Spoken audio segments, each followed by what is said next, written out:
برطانیہ کے بادشاہ جیمز اول کی طرف سے تحفوں اور خطوط سے بھرا ہوا ایک بحری جہاز ہیکٹر ولیم ہاکنز کی سربراہی میں ہندوستان کے بادشاہ اکبر کے لیے بھیجا گیا تھا۔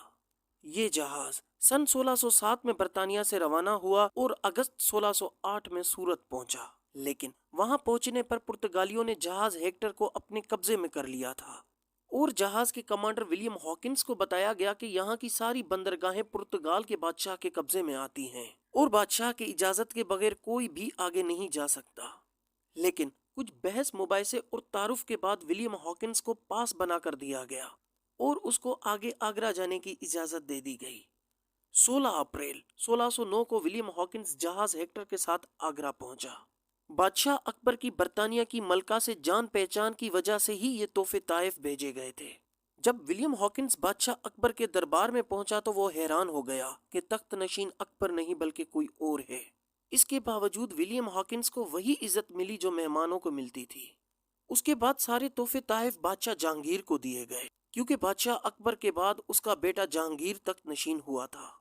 پھر بادشاہ جہانگیر اور اس کے کچھ خاص منسٹرز اور ولیم ہاکنز کی خفیہ چیمبر میں 3 گھنٹے تک میٹنگ چلی۔ دوستو یہاں ایک بات بتاتا چلوں، بادشاہ جہانگیر اور اس کے کچھ خاص منسٹرز ترکش جانتے تھے اور ولیم ہاکنز بھی ترکش زبان پر مہارت رکھتا تھا۔ ولیم ہاکنز کا بادشاہ کے پاس آنے کا صرف ایک ہی مقصد تھا، وہ یہ تھا کہ سورت میں انگلش فیکٹری قائم کرنے کی اجازت مل سکے، اور ایسا ہی ہوا۔ جیسا کہ ولیم ہاکنز ترکش زبان پر مہارت رکھتا تھا، اس نے بڑی اعلیٰ اور عمدہ گفتگو سے بادشاہ جہانگیر کو متاثر کیا اور انگلش فیکٹری کے لیے راضی کیا۔ ولیم ہاکنز کی اسی انداز گفتگو اور باصلاحیتی کی وجہ سے بادشاہ جہانگیر نے اس کو انگلش خان یعنی انگریز خان کا لقب دیا تھا۔ کچھ عرصے کے بعد انگلش فیکٹری کا اجازت نامہ رد کر دیا گیا تھا، کیونکہ اس وقت بادشاہ پر پرتگالیوں کا بہت دباؤ تھا۔ ولیم ہاکنز نے دوبارہ بہت کوشش کی مگر انگلش فیکٹری کے لیے اجازت نامہ نہ مل سکا۔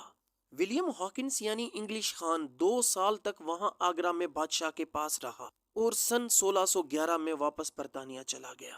تو دوستو انگلش خان کے حوالے سے یہ ویڈیو کیسے لگی آپ کو؟ کمنٹس باکس میں ضرور بتائیے گا۔ شکریہ۔